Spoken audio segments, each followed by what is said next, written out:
Biliyor musunuz, günümüzde şöyle bir etrafımıza baktığımızda, yani hepimizin ortak şikayeti sanırım aynı, bilgi bombardımanı. Kesinlikle çok fazla veri var. Şöyle bir düşünün, telefonunuzu elinize alıyorsunuz ve daha neye bakacağınıza karar vermeden saniyeler içinde dünyadaki tüm haberler yüzünüze çarpıyor. Evet, zıt analizler, yorumlar falan hepsi bir arada. Aynen. Yani çoğu zaman şey hissine kapılıyoruz. Ben bu kadar bilgiyle ne yapacağım? Hani bu gürültüyü nasıl filtreleyeceğim? Zihnimiz sürekli bir aşırı yüklenme halinde. Sürekli bir veri işleme çabası, evet. Ama bugün sizinle bunun tam tersi, oldukça radikal bir senaryoyu hayal etmenizi istiyorum. Bilginin çok fazla olduğu değil, bilginin özellikle de geçmişe dair bilginin hiç olmadığı bir dünyayı düşünün. Bu gerçekten ürkütücü bir düşünce deneyi. Değil mi? Yani bir toplumun hafızası tamamen silindiğinde, kilit altına alındığında insan zihnine ne olur? Bu dışarıdan bakıldığında hani sadece teorik gibi duran bir şey. Ama içine girince işin rengi çok değişiyor. Hı hı. Çünkü bizler açık toplumlarda geçmişimizi o kadar verili kabul ediyoruz ki onun yokluğunun sadece basit bir bilgi eksikliği olmadığını tam kavrayamıyoruz bence. Yani tarih sadece okuldaki o sıkıcı dersler değil demek istiyorsunuz. Aynen öyle. Tarih ezberlenen tarihler silsilesi değildir. Bizim gerçeklik algımızın yer çekimidir. O yer çekimi kaybolduğunda hani sadece geçmişi değil bastığınız zemini de kaybedersiniz. Bastığınız zemini kaybetmek çok doğru bir tabir. Ve bugün masamızda tam da bu sarsıcı gerçeği yüzümüze vuran iki müthiş kaynak var. İkisi de birbirinden çarpıcı belgeler. Evet, elime ilk aldığımda bende doğrudan bir böyle aciliyet ve koruma hissi uyandıran çok ilginç bir görsel. Üzerinde Exile Lab International yazan resmi mühür şeklinde bir logo. Hı hı. O mühür çok şey anlatıyor aslında. Kesinlikle. Ortasında ve altında şu yazıyor: Exile Lab arşivinden ve kurumsal hafıza birimi, arşiv sistemi. Evet. Bu mührü gördüğüm an şunu düşündüm. Yani hafıza öyle kendiliğinden varlığını sürdüren bir şey değil. Korunması gerekiyor. Aynen, bazen korunması gereken, üzerine resmi mühürler vurulan, kasa içinde saklanan çok kırılgan bir şey. Zaten oradaki o kurumsal hafıza birimi ifadesi bugünkü tartışmamızın kilit taşı. Hı hı. Çünkü hafıza kurumsallaşmadığında, yani sistematik olarak korunup nesilden nesile aktarılacak bir formata sokulmadığında, rüzgarda savrulan yapraklar gibi kaybolmaya mahkum. Ya da daha kötüsü, başkaları tarafından yeniden şekillendirilmeye. Kesinlikle. O mühür, hafızanın yok edilmesine karşı verilmiş bir direnişin, bir hayatta kalma refleksinin kalkanı gibi duruyor. Ve o kalkanın ne kadar ölümcül bir silaha karşı kaldırıldığını anlamamızı sağlayan ikinci kaynağımız ise Saparıklım'ın kaleme aldığı o metin. Başlığı bile insana yetiyor: Kapalı tarih koşullarında toplum psikolojisi. Çok çok derin bir analiz o metin. Değil mi? Saparıklım burada bir devletin arşivleri dışarıya kapatıp geçmişi yeniden yazmasının sıradan bir siyasi sansür olmadığını anlatıyor. Tamam, hadi bunu biraz açalım. Sansür derken genelde basit şeyler düşünürüz çünkü. Evet, kitap toplatma falan gibi, ama Iklam'a göre bu kapalı tarih durumu aslında bir toplumun hafızasını, eleştirel düşünme yetisini ve nihayetinde geleceğini yok etmek üzere tasarlanmış sistematik bir psikolojik silo. Bugünkü bu derinlemesine incelememizin amacı da bu silahın tam olarak nasıl çalıştığını anlamak. Diyor. Arşivlerin tamamen kapatılması, bir bilgisayarın işletim sistemine sızan ve tüm verileri bozan bir virüs gibidir. Verileri işlemiyorsunuz yani. Evet, insanların dünyayı anlamlandırmasını kökünden engeller bu. Tarih, bu tür sistemlerde bir tecrübe havuzu olmaktan çıkar. Tamamen iktidarın elinde bir propaganda aracına dönüşüyor. Kesinlikle. Mevcut eylemleri meşrulaştırmak için eğilip bükülebilen bir araç. İşte tam da bu geçmişin eğrip bükülmesi noktasında metindeki o müthiş zaman algısı tespitine geliyoruz.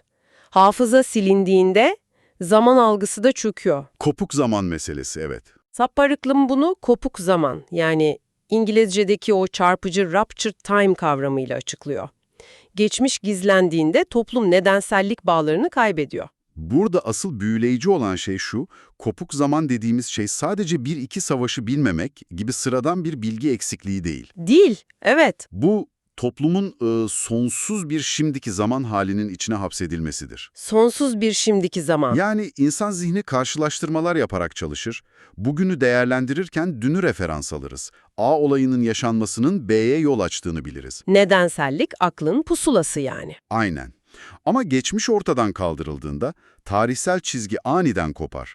İnsanlar o mevcut duruma nasıl geldiklerini bilemezler. Ortada bir dün kalmıyor çünkü. Kalmıyor evet. Bugünü tartacakları adil mi yoksa zalimce mi olduğunu ölçecekleri bir terazi de kalmıyor. Bunu okurken zihnimde o kadar klostrofobik bir görüntü canlandı ki konuyu dinleyicilerimiz için de biraz somutlaştıralım. Lütfen. Bunu saatte 100 kilometre hızla giden bir arabanın arka koltuğunda aniden uykudan uyanmak gibi düşünün. Hı hı. Camlar simsiyah, dışarısı hiç görünmüyor. Oraya nasıl geldiğinizi, arabanın nereden yola çıktığını bilmiyorsunuz. Çok ürkütücü bir his. Dahası nereye gittiğini de soramıyorsunuz, rotanız yok, geçmişiniz silinmiş, geleceğiniz belirsiz. Peki bu durumda insanın psikolojisine ne olur? Doğrudan hayatta kalma içgüdüsü devreye girer. Aynen, yapabileceğiniz tek şey direksiyondaki kişiye mutlak bir şekilde bağımlı hale gelmektir. Onun bastığı her fren, aldığı her viraj dünyadaki tek gerçekliğiniz olur. O klostrofobik hissi çok iyi yakaladınız bence. O direksiyondaki kişi işte kapalı tarih koşullarındaki otoritedir. Hı hı. Sonsuz bir şimdiki zaman döngüsünde iktidar tek referans noktası haline gelir. Çünkü o yolcuların bir saniye biz 10 yıl önce şu diğer yoldan gitmiştik, orası daha güvenliydi deme şansı yoktur. O yolculuk zihinlerinden silinmiş çünkü. Silinmiş. Geçmişle bugünü kıyaslayamazlar, geleceği de hayal edemezler. Yani gelecek dediğimiz şey geçmişin bir projeksiyonu aslında. Kesinlikle öyle. Hal böyle olunca otoritenin verdiği her ani karar sanki sorgulanamaz bir doğa olayıymış gibi kabul ediliyor. Yağmurun yağması gibi yani. Aynen, yağmura itiraz edemezsiniz ya, iktidarın kararları da sadece olan şeylerdir o toplum için. İtiraz kapasitesi tamamen ortadan kalkar. İtiraz kapasitesinin kalkması demek, toplumun sadece arka koltukta edilgen oturması demek. Bu da iklimin metnindeki o can alıcı noktaya, toplumun nesneleşmesi meselesine getiriyor bizi. Çok çok önemli bir nokta. Yani insanlar artık kendi tarihlerinin bir öznesi değiller. Iklim bunu halkın tarihsel bir aktör olmaktan çıkıp sadece yönetilen bir kitleye dönüştüğünü söyleyerek anlatıyor. Hı hı. Kendi haklarını bilemedikleri için alternatifler de üretemezler. Evet, hak talep edecek bir siyasi kültür oluşturamıyorlar. Çünkü özne olmak, hani bilinçli bir eyleme geçme kapasitesine sahip olmak demektir. Ben kendi tarihsel haklarımın ne olduğunu bilirsem, arşivlerden benden öncekilerin mücadelesini okursam, o halkanın bir parçası olurum. Bir sorumluluk hissedersiniz. Kesinlikle, ama arşivler kilitliyse, bana sunulanlar sadece manipüle edilmiş bilgilerse, o gücü kendimde bulamam. Toplum nesneleşiyor yani. Pasif bir şekilde güdülen bir nesne. Aynen öyle, üzerinde deneyler yapılan bir nesne haline gelir. Doğal olarak da sistemi eleştirecek bağımsız entelektüeller yetişemez. Veri yoktur çünkü. Evet, mantıksal olarak bu açıklama harika ama metni okurken zihnimde sürekli yankılanan bir itiraz oldu. Nedir o? Yani insan doğası, evrimsel yapımız gereği, hani biz çok meraklı varlıklarız. Yasaklanan şey insana daha cazip gelmez mi? Tabii o bir reflekstir. Değil mi? Bilgi bu kadar kısıtlandığında, arşivlere kilit vurulduğunda insanların gizlice gerçeği araması, kapalı kapılar ardında fısıldaşarak sorular sorması gerekmez mi? Bir yeraltı direnişi gibi mi? Evet, bir tür samizdat kültürü başlatması beklemez miyiz? Neden koca bir toplum o arabanın arka koltuğunda kör ve dilsiz bir şekilde oturmayı kabulleniyor? Sorduğunuz soru çok haklı. Açık bir toplumda yaşayan herkesin ilk aklına gelen isyan refleksi budur. Neden gizlice okumuyorlar deriz.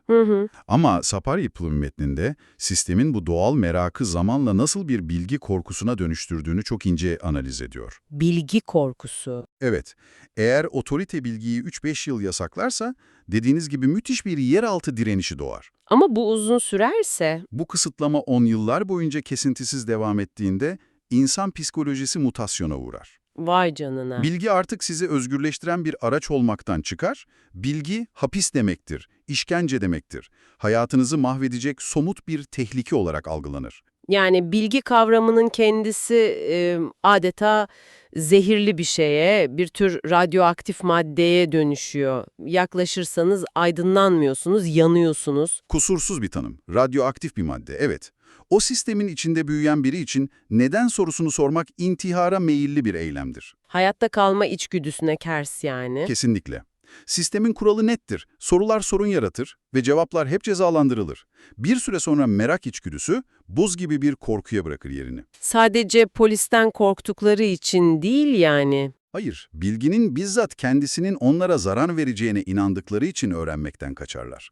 Kafayı çevirip görmemiş gibi yapmak, devasa bir toplumsal uzlaşma haline gelir. İşte işin gerçekten ilginçleştiği, hatta tüyler ürpertici olduğu yer tam da burası. Hı hı. Bu korkunun sadece ilk nesilde kalmaması durumu. Iklımın o nesilsel itaat dediği olgu. Evet, en trajik kısmı o. Metni okurken dondum kaldım resmen.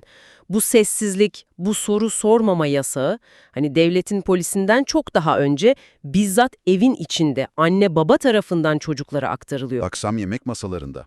Aynen öyle. Aman evladım soru sorma, büyükler ne diyorsa o. Bu psikolojik model aile eliyle öğretiliyor ve yazar diyor ki bu o halkın doğuştan gelen bir özelliği falan değil, tamamen kurumsal çevrenin sonucudur. Kesinlikle öyle. Ve bunun en acı yanı, ebeveynler bunu çocuklarına devlete ajanlık yapmak için öğretmezler. Korumak için yaparlar. Evet, onları korumak için, hayatta kalmaları için yaparlar. Görünmez olmaları gerekir çünkü. Hı hı. Ancak iyi niyetle yapılan bu aktarım, toplumun bağışıklık sistemini içten içe çökertir. O izolasyon, eleştirel düşünce dediğimiz yetiyi adım adım yutar. Yani eleştirel düşünce nasıl çalışır ki o zaman? Çalışamaz. Düşünsenize, eleştirel düşünce için farklı kaynaklara erişmeniz lazım. A gazetesiyle B'yi karşılaştırırsınız. Beyniniz sürekli verileri tartar ve doğrusunu bulmaya çalışır. Yani eleştirel düşünce aslında tıpkı bir kas gibi o zaman. Hı hı. Karşısına bir direnç, bir ağırlık koyarak, o farklı verileri çarpıştırarak egzersiz yapıyorsunuz. Yapmazsanız o kas eriyip gidiyor. Çok doğru.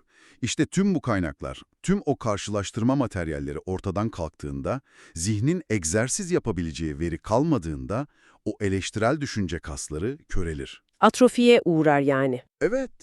Toplum artık en absürt yalanları bile fark edemez hale gelir. İktidarın kararlarının yaratacağı felaketleri hesaplayamaz. Her türlü manipülasyona açık hale gelirler. Aynen. Ve sürecin sonunda o kişilik kültü dediğimiz yapı filizlenir. İşte tam da bu savunmasız zeminde. Kesinlikle. Ve inanamayacağınız kadar kalıcı olur. Neden? Çünkü geçmişin olmadığı, bilginin sadece ölümcül risk yarattığı bir çölde, insanların sığınabileceği tek bir şey kalmıştır, o yüce lider figürü.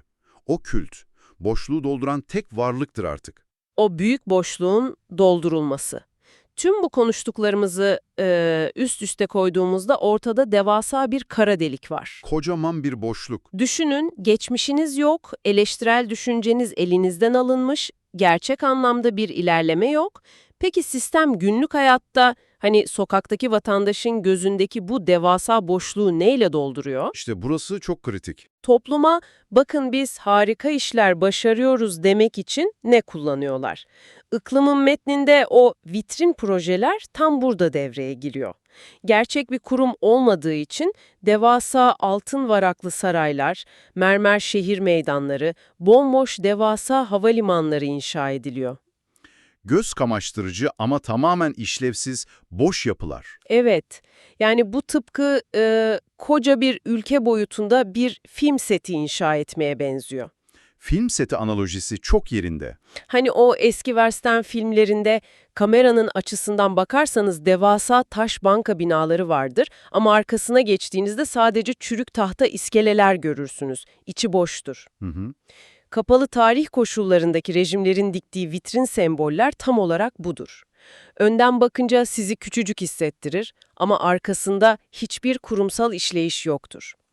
Bunu büyük resimle birleştirirsek, insan psikolojisiyle falan, bu mimari yapıların sadece diktatörlerin egolarından ibaret olmadığını anlarız, görür. Psikolojik çapalar çok ilginç. İnsan zihni boşluğu sevmez. Bir şeylere tutunmak zorundadır. Ortada gerçek bir adalet, üretim veya hafıza kalmadığı için toplum mecburen gözünün önündeki o somut nesnelere tutunur.